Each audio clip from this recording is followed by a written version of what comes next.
The Brandon Peters Show may contain explicit language and detailed plot points. For more information on the show, stay tuned to the end of the episode. The summer of 2004 at 20. All right, we are getting towards the end, but we still have some songs and videos on the summer of 2004 at 20 on the Brandon Peters Show here to discuss. And joining me today, the man who calls him the sheriff of the Country Grammar Police from the Saturday Evening Post. And it's the guy who says, "It's all for you, Damien." Troy Brownfield. Oh man, that might be my second favorite introduction. I'll leave it to you to figure out what the first one is. But, all right. Oh, your best one was called Cinema Cavalcade with the whole. Oh yeah. Yeah, that was it. That was good. So, welcome back here, Troy. Let's kick off with the movies we discussed on Monday episode. Nicotina, the international film. It's got Diego Luna in it. Oh yeah. Benji, Off the Leash.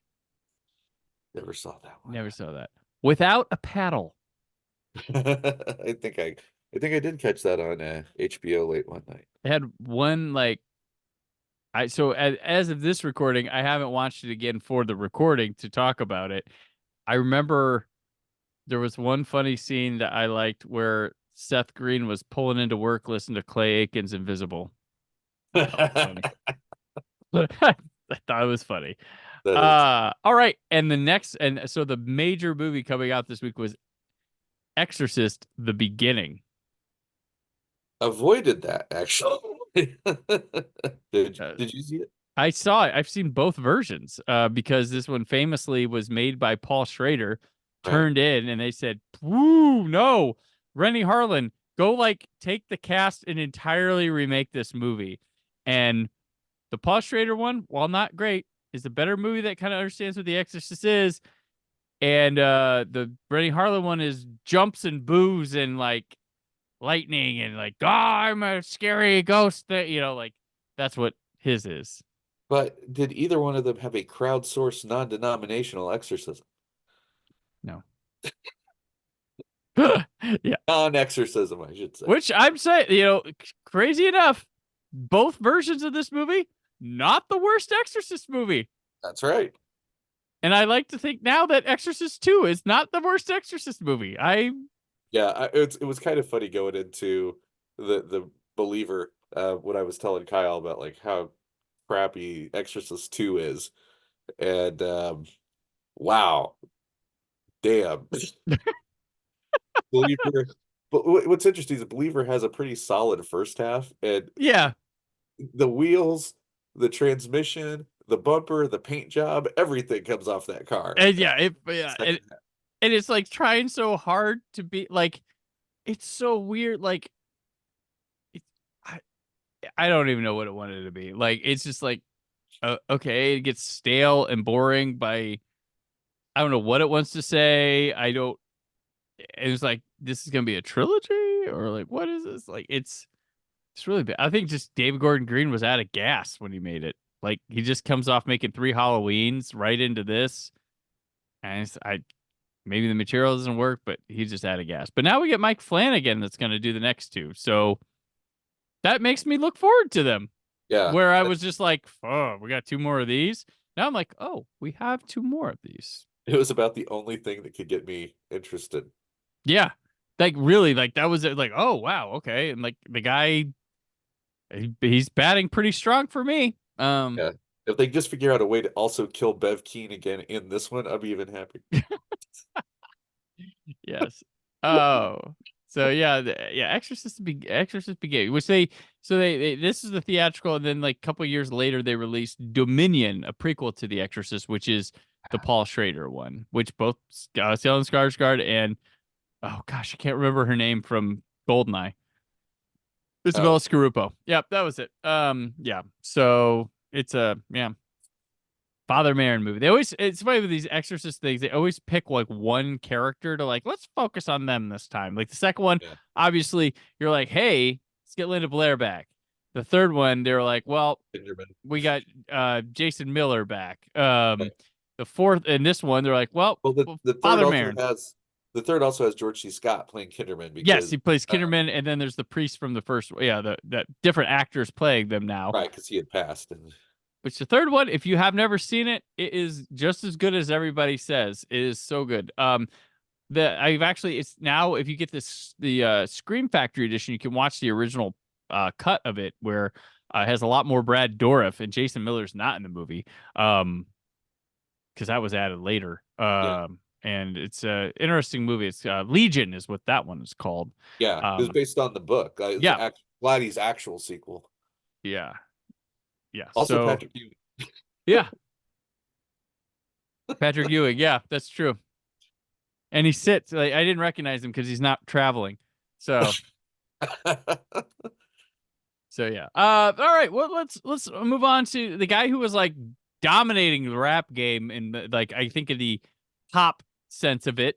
Yeah, Nelly, My Place, is a song that features Jaheim, and it's the lead single from his album Suit, but it's his second single in just a pair of weeks as Flap Your Wings kicked off his other album, which was released on the same day called Sweat.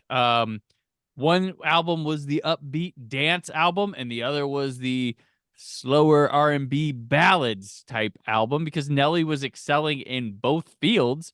And the other singles from these from Suit would be Ende Say, and the big hit was Over and Over featuring Tim McGraw. That was because when you got the album, you're like, oh my God, Tim McGraw and Nelly. And you're like, of course that works. And that it's funny because I've always said rap and country, probably both audiences don't think much of each other, but the core elements of their music relate, like they're similar down to like album covers and stuff like that. It's like, it's crazy. I once saw Ice-T break down in an interview the similarities between country and hip hop. Mm-hmm. And he talked about, country singers sing about where they're from, rappers rap about their neighborhood, people are from economically disadvantaged circumstance. Yeah. He goes through the whole thing. And then you could tell he'd done it before because he finished with a joke. And he's Yeah. like, and the one thing, Johnny Cash ain't never sang a word in 50 years. And, just like the just basically saying Johnny Cash just raps. Yeah. Well, like And even their album covers, like they're not into album art. It's just here's the singer and here's the title. It's like like I always joke like you'll have like Toby Keith Hell Ride, and it's just like him standing on there like this. Like, where's the ride to hell? Like, what is yeah. like? Where's the Molly Hatchet cover? I want is the that fucking Meatloaf album covers or like I want something to like like I always talk like so like there was when DMB was making Big Whiskey and the Groove King, Dave drew the cover art for the first time he ever done that. And he's like, no, I want one of my albums to have one of those covers where you like just sit and like when they're on vinyl and you're like just sit and stare at it and just like find all the things and see all this stuff. And it's like people don't care anymore for the album art, but I do. So he drew his own cover, but like none of that with country, none of that with rap. Sometimes, not none, but and it's funny, like just the album art, same way. Like, yeah. I want to see what your title is represented on somehow, but doesn't. Yeah. Like I remember Doggy Style being distinct because it had like a cartoon Yeah, cover, but the Chronic is just a headshot of Dre, and all these other albums are yeah, headshot. yeah. It's just kind of, and when you get into Cash Money and the No Limit and stuff, like literally, it's just some funky photoshopping that goes on with that. But Nelly, so this one, the song My Place, it peaked at number 4 on the Billboard Hot 100 and achieved gold status. As a single, it was released on a double A side with the aforementioned Flap Your Wings. So Nelly, like, I liked Nelly when he came out a lot. His first album, Country Grammar, Ride With Me. I took a trip to New York my senior year of high school, somewhere after my senior year or something. And like this guy on the street in New York selling bootleg CDs. It's like, oh, you gotta listen to Nelly. He's like, you're from the Midwest? Oh, you gotta listen to Nelly. I was like, okay. And he had like a leaked album. Like it was like the full album wasn't out yet or something like that. And like I was like, okay. And it was like some different rap and stuff. And I showed my friends, and then Nelly just blew up. Like EI, like Yeah. country grammar, like all that stuff. Crazy. And his next one had just took him to another level. Like, and so I was into Nelly. So my roommate at the time, we were broke college guys. Sweat and Suit came out. I'm like, I'll buy Suit, you buy Sweat. We'll burn the other, burns the other copy. Like, okay, Yeah. yeah. And it was crazy because he did a double album. So Outkast had a double album that Yeah. came out the year prior, but in 2003. But it was two solo albums put together basically. And you bought them together. There was Yeah. as two CDs, and then this one was like you had to buy them separate. There's some like the tactic Nelly had, and they both sold like over 700,000 copies each first week. So as one double who knows if it was one double album, it might have been like 1.5, but like I'm sure that money numbers are doubled doing it that way. Yeah, and there's an interesting thing that they that at one point the charts counted double albums as 2 units, Oh, okay. but then it changed to double albums were 1 unit. And he might have had a tactical advantage Yeah. at one point doing it as a double album, but Suit debuted at number 1 and Sweat was number 2. So he had both spots, but like I feel like this is Nelly feeling like he's pretty popular and be like, I don't remember anybody releasing 2 albums in one day. And I think it probably comes like from somebody who's sitting high as he is, experimenting with a sales tactic, Yeah, the only one that jumps out at me is Use Your Illusion 1 and 2, and Right? that would have been 13 years before this. Did those come out on the same day? Yeah, Okay. they had a night launch And for those. he was probably inspired by that. So That was September '91. gotcha. So I mean that's a long period between the two. Right. And maybe he took inspiration from that, or maybe he was going with the, like you said, this is the party album. This is like the slow jam album. Mm-hmm. People will like, I've got an audience for both. Mm-hmm. And I imagine a lot of people just bought both, but there's probably an element of one was more popular than the other, and it was the party one. No, it was I mean the ballads it was with okay, so yeah. the ballad one, that answers a lot of other questions, actually. Like the pop audience is going to be in favor of those slow songs and stuff, I think. Yeah. And I mean the Tim McGraw one only helped it more, and like the other singles from the Sweat didn't really chart much at all. And Flap Your Wings didn't do that great either. It doesn't hit the 10 or anything like that. Now, I don't feel like it's I don't know if inspired's the right word, but Flap Your Yeah. Wings as a song is not as, it's a little, I mean, not that there's a degree of repetition and like Hot in Here or whatever, but it's very repetitive.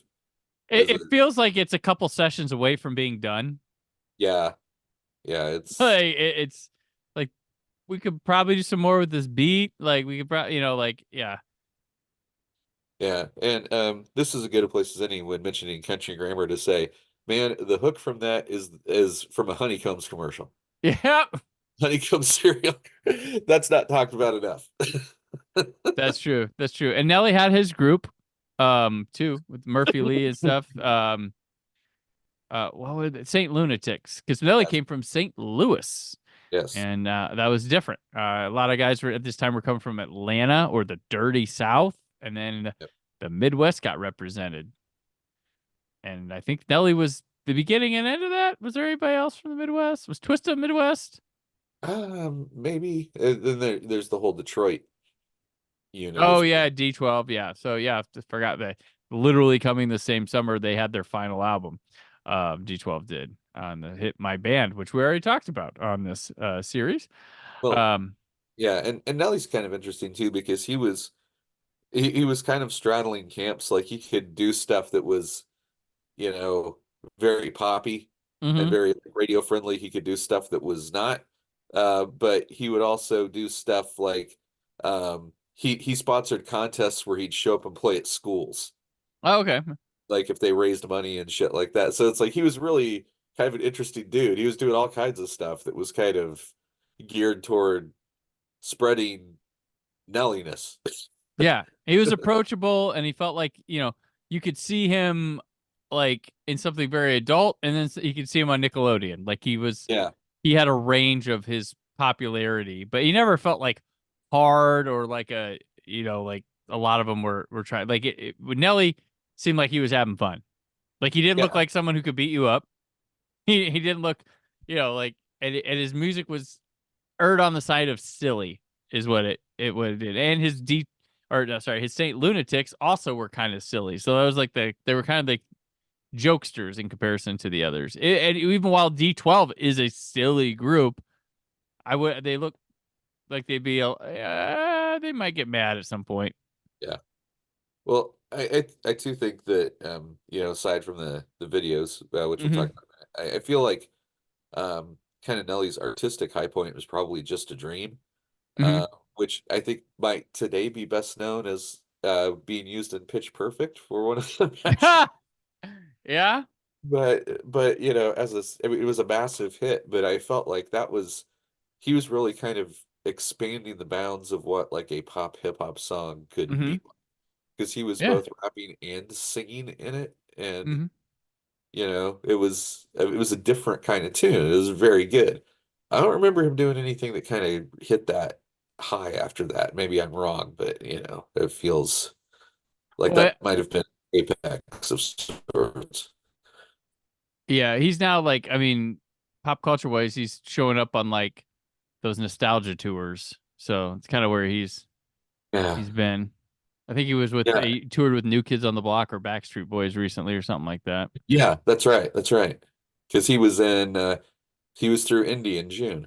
Yeah, yeah, that's right. Yeah. So, this song "My Place" with Jaheim, who was a popular R&B star at this time, um, I dig it. It's got a like really like 70s like feel to it that Yeah. I like. It's a real in a very like genuine way, and not like that accidentally happened, or it's like this is a you know modernized take on it. Yeah. And it's I do like the Jaheim, you know, bits where he's just sitting and singing with Hmm. the woman in the video. It's like, yeah, there is this run in the 90s, 2000s in particular, of matching up, you know, current hot R&B singer with current hot rapper, Yeah. and Yep.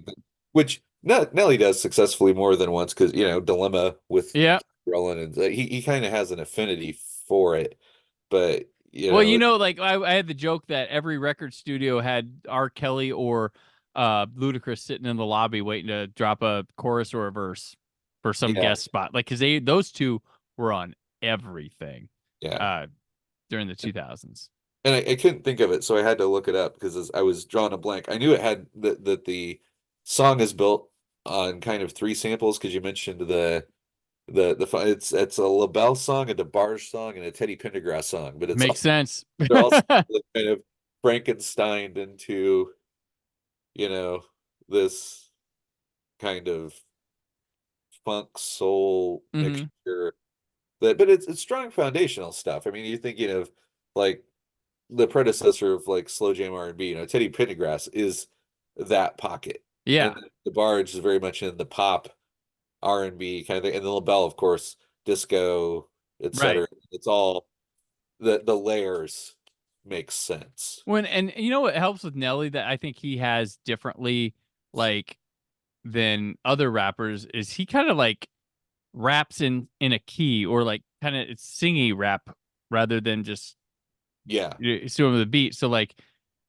I feel like Nelly could possibly sing if he wanted, because the way his rap has always been always feels like he's kind of singing too as he's rapping. yeah, it's more melodic. I mean, Yeah. you hear a lot of discussion of flow, which as an idea is incredibly nebulous. Hmm. Because flow is whatever you say it is. Yeah. it's you got to do a vocal style. There's a clip that goes around pretty frequently now as a reel and whatnot of Snoop giving an interview where he talks about not enough rappers have their own voice. Then he says, I'm not sure who to blame for it. If it's Future or Migos, so that he's like, I sounded like myself, and these guys said, but all these younger guys sound like da da da da da da da da da da da da da da. And like when he start doing that, I'm like, that's Kendrick too. But who artistically is miles ahead of a lot of the people who have the same kind of cadence and whatnot, but Mhm. it's really more of a cadence than it is Yeah, a you don't really have your mysticals that sound like the rapper version of James Brown, basically. right. And, Um, and that's an excellent comparison with Mystical in particular, or Eminem, apart from being the white guy, mhm. has an incredibly distinct voice and delivery, but he's also got like three delivery styles, Yeah, which is something that Nicki Minaj has in common, where she has like the fake British voice, the really high pitched voice, and the fake deep voice. right. They're all used for different effects within the song. But like you said, like Nelly's a very melodic rapper. He Mhm. raps in the pocket of the tune. So it's almost as if the verbalizing is a tune unto Mhm. itself. It's not just words over music. Yeah, yeah, exactly. Like, give me a beat. I'll find it. I'll find it. Like, no, he's like, no, I am putting sheet music together. We are doing, like, and yeah, like it feels like he puts a lot of work into, what it is. And I know a lot of guys like the freestyle or coming up with all the spot stuff, but like I feel like Nelly's a production. Like he really Yeah. was involved musically and probably had someone directing him, trying, like it feels like, yeah, this took a lot longer to record than some other rappers probably. Yeah. And if I want to listen to guys just like making shit up, I'll listen to Run the Jewels, because they're everything sounds stream of consciousness. Though I think that they're both pretty great writers. Hmm. They have that very off the cuff feel Gotcha. of, they could have been just freestyling that shit, but I'm pretty sure they spent time working out the Gotcha. takes a lot So of work to look this casual. so the music video, which here comes, so Brandon Peters shows Stat Nerds or whatever. This is directed by Benny Boom, which this is back to back weeks with music videos from the same director. Y'all have to let me know if this is the first time on the show that I've ever done music videos in back to back weeks or whatever from the same director, as he directed Goodies by Sierra, which we talked last week. So please let me know. Hit me up on social media. This is the first? I think it is. Yeah. It is. So this music video. So this is a sequel music video to Flap Your Wings, which I get it. Synergy in the marketing for these albums. Got it. But just to catch you up to speed, Flappy Wings, parties. Women Yeah. parties. That's what happens. They're driving and they find an entrance to a culturally appropriated party. Yeah. I yeah, And, like, there's no real story here. and then Nelly appears to be maybe hooking up with a chick when out of nowhere Yep. three women appear, one of whom is his girlfriend, and they're disappointed and it says to be continued. Yep. Played by Taisha Robinson.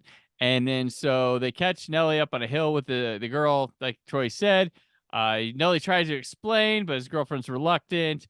And she throws the chain, the record label chain. Yeah. Dirty record, like, oh no, it's like his fraternity letters, but it's my label, it's my record label. She might wear a Bad Boys record one next time. Oh no.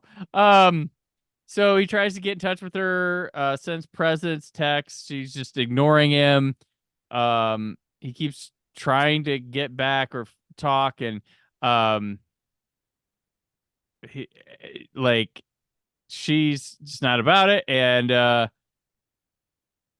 she goes on some like tropical trip, And Nelly shows up, and like the girls are like, "Go talk to him," and then I guess she puts the chain on, and they're fine again.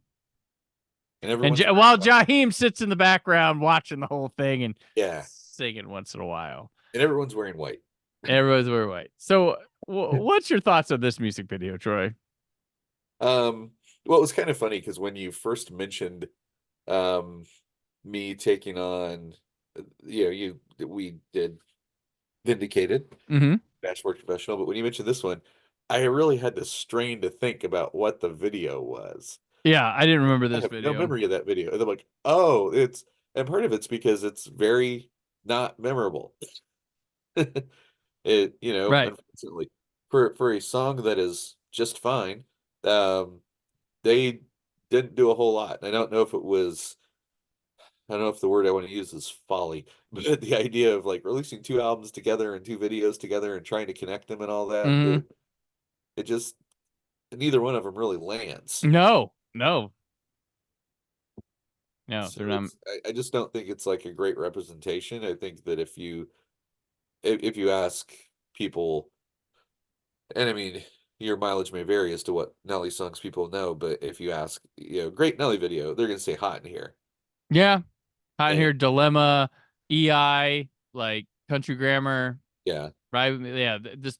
This one. and Country Grammar's just him in a parking lot. No, yeah. I mean, it's a crowd in a parking lot with cars, and he's just doing the song, and Mm-hmm. people are digging it. That is the sum totality of that But you video. remember it.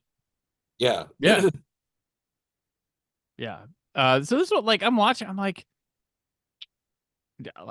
I feel like a bad choice is made at the end of this. I'm like, she shouldn't get back with him. Like, let's Yeah. go.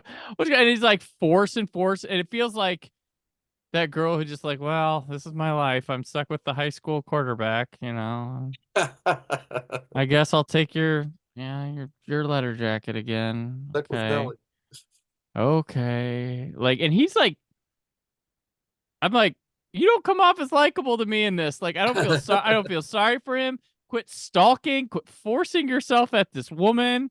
And who are her friends? Like, fucking sorry, bitch. You gotta go do it. Like what? Yeah. I was like, this feels uncomfortable to watch. Like, I'm glad Jaheim's having a good time. He seems nice. Jaheim and He's the 7 women that he's sitting with. Yeah, but man, these friends, Nelly, like, I don't know, man. Like, she doesn't, and the whole time, like, the look on her face, like, she doesn't seem like she wants this. She seems like I'm doing it because the music video says I have to, but like, she's like looking at the necklace, like, I guess we're back. Okay. Like, I don't Maybe know. there's supposed to be a third part, but it doesn't say to be continued after this one. Oh yeah, right. I remember, so I do remember the Tim McGraw music video one they had because it was really weird because obviously they couldn't get Tim McGraw to film the video. So like every time Tim McGraw, it's like he looks like a ghost and it's clearly footage from him at a concert singing. It was really weird. Yeah. So, Which if you can't get the person for the duet, maybe you should Mm. rethink that as the single. I don't know. Yeah. Well, I mean, Obviously, it was a big it draw. doesn't matter if it's playing on the radio, you can't see him, but for Yeah. the video, yeah, you might want to wait on dropping that video. There's a really funny liner note from here's an 80s two-hit wonder. Glass Tiger, the Canadian band. Mm-hmm. Biggest hit was Don't Forget Me When I'm Gone. And Brian Adams sings Oh, on. He's got some background vocal. yeah. But in the liner notes for the song, it's got parentheses, if Brian is here, sings, and then those lyrics. And he's not in the music video either. But Mm-hmm. you still fucking hear Brian Adams. And I always thought it was the funniest thing. Like they were completely aware that Brian Adams probably wasn't going to show up for that video. Ha! Because it's in the liner notes for the lyrics, but just the I mean, the you could have sent a crew to Tim McGraw's tour or whatever and be like, hey, we're just going to shoot you in the, act like you're all like depressed in the changing room or you're in your backstage room just like singing this and we'll add it to a video somewhere. Like, yeah. He could have nailed his one line. yeah, No pun intended, over and over. over But and over. Ha! but they could have gotten that and like fight, because McGraw is a very seasoned video maker and an Yeah. actor. You know, he could have Yeah. nailed that like 30 minutes. Yeah. But he's too busy skydiving. That's right. That was, I think that was this year too. I think it was skydiving was this year or the year before. One of the Okay. two. It was showing up in Grammy stuff with other songs that I think it was. Yeah, I think it was. At least it won the Grammy next year or something like that. Something like that. So, but yeah. So Nelly, taking over the world hip hop wise. I think that I don't. There's just so he has like a couple more years on top, and then Yeah. not obscurity, but just well, your time is over, sir. Yeah. Thank you for I your had to service. look. I'm sorry. I just had to look. His last studio album was in 2021, but before that, it was 2013. So there's been a big gap of apparently he had some tax problems and other stuff. Some pretty serious legal issues Oh, in the late 20 teens, but you know, that might have derailed career momentum, but I don't think we heard about some of that stuff because Ja Rule was the desperately- joke with the Fire Festival at that time. yeah, well, I think between 2016 and 2020 we had other shit going on. Yeah, we did. There's a whole lot of pop culture stuff I see that like if it wasn't, you know, if it wasn't MCU or Star Wars sequels or Mm-hmm. Game of Thrones or whatnot, if it wasn't like these various pockets, I don't think anybody has paid any attention to anything like that because Yeah. all that stuff went under the radar because everything else was so goddamn crazy. Right. Yeah. It's like we could Or if you had so like if you there like something would over like there's a good chance you could get something bad could happen to you, but it got overshadowed within hours of something else. right. You know, like oh I gotta remember real fast. No one cares about that story no more. Yeah. But Well, you know, the fucking irony of the most contentious election of our lifetimes, the 2016 presidential election, and the number one movie at the box office that year is goddamn Civil War, Captain America yep. Civil War. And then the number two one is Rogue One. Right, yeah. I mean, it's like talk about like us having our goddamn heads in a very particular place True. Very true. as a culture. Because if you remember, they weren't sure that Rogue One was gonna do as well. They were, and then it made $1 billion. It was like, oh, okay, I guess we can. People will see offshoot Star Wars movies. Yeah, you know it's funny. Just as a very very ancillary side note, somebody the other day brought something up about the Star Wars movies, and I'm like, man, you know that since The Force Awakens, those 5 movies made just under $6 billion. Mm-hmm. People will look at you like you're on crack. And Yeah. I'm like, "No, those movies made $5.9 billion. Mm-hmm. I'm like, Solo underperformed. It's a better movie than it gets credit for, but damn, those movies made a shitload of money. Yeah. They paid back what they owed and made up that Solo didn't do well, but the others covered the cost of it. Yeah, and it's also kind of crazy to think that $330 million is considered not well. Yeah, not well, and that's not to say like, oh, well, there's that, but they also have theme park cash coming in from buying those rights and stuff. Like it's Oh yeah. That because I mean, if you don't know, Brandon and I are kind of obliquely referring to a pair of articles lately. Disney had to divulge to their stockholders during this recent stock fight, like how much money they'd made from different things. And they paid $4 billion for Star Wars in like 2008, and they paid $4 billion for Marvel in 2012, and they've made more than 12 billion off of each one of them. Right. And people want to run and say, well, you spent that on this and you spent on this. You still made 3 times back that shit already, and you still own it. Yeah. Yeah. I mean, the return on investment for like when the Force Awakens came out, that did over like half of what they spent on it. It was like, oh crap. Well, okay, the next 4 or 5 movies can bomb and we'll probably make our money back. You know, like that's And they tried to test that with Rise Yeah. of Skywalker. Yeah, yes, they tried. Yeah, they were like, "Can we come up right up to the?" Yes, they tried. They're like, "Will they go?" Well, yeah. Will this one still make it? Which that one got to $1 billion No, barely. but this is the whole Nelly of it is that it's just you don't notice sometimes that some people are still making albums or still doing stuff Yeah. and they've been away for a while because there's just so much going on all the Hmm. time, either movie wise, music wise, social wise. It's not quite in the same place. And you My know, place.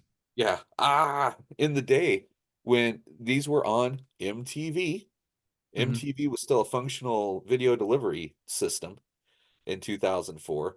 It was losing it, but But our bubbles have also gotten smaller too, yeah, because now we cultivate our news and social experiences online where it's even more specific. So things start drifting out. And it's like, oh, they're still doing, who knows that? I'm like, a lot of people probably. People who pay attention to that. Like, it's like, it's beyond me when I hear people, normal people, talking about stuff that like, oh, people still do that. Like, yeah, of course they do. Like, or who goes stuff like, yeah, that movie made like $1 billion. That's why they're making another one. Like, who yeah, wants that? But like, apparently the people who spoke with their fucking wallets and like, yeah, yeah. I think the dumbest question you see in any kind of fandom discussion is who asked for this? yep, Um, well, many people. yeah, yeah. There's It's people who, implied. It's implied by the billions of dollars. yeah, driving me nuts. Yeah. But It, like this podcast, who asked for it? Really? I did. Oh, you did that one. So there we go. But Troy, that'll do it for today. This wonderful discussion. And I appreciate you coming back for another Summer of series. I know you're like Satan or bust, but you know, There's guys more are to me than the Prince of Darkness. the Prince of Darkness. So Troy, well, you'll be back here at the show soon enough. But until then, where can people keep up with you? I'm going to direct people to the Saturday Evening Post, SaturdayEveningPost.com, where I'm executive editor and write about all kinds of pop culture, music, history stuff. Mhm. Check me out there. And then on my socials, Troy Brownfield. You find me around Facebook, etc., Instagram. So feel free to check that out. I have other comic projects and whatnot in the offing, and you can find out about that at those places. All right. Saturday Evening Post. It's been around for a couple years. It's pretty nice. Things are going up. 203. Oh, I'm on the socials at Brandon 4QHD. PopCon Louisville coming up here real quick. It's in a couple weeks, so like go. Popcon.us. Maybe there's still a spot for your podcast on the podcast stage. So go to the website, look it up, sign up. Maybe I'll put you on there. The finale is Monday of the summer of 2004 at 20. The finale of movie discussion. There's an epilogue because the movie episode is so big for the final week. It's a 5-movie one. The epilogue where Scott, Aaron, and I talk about our favorites will be the week after. Like all our favorite ones or what we learned from this summer. Blah. That'll be the one after. But next on Monday, the last movie discussion, will be talking Hero, Anaconda's The Hunt for the Blood Orchid, Super Babies 2, Baby Geniuses, Suspect Zero, and The Brown Bunny. All that and more as the summer of 2004 at 20 continues. The summer of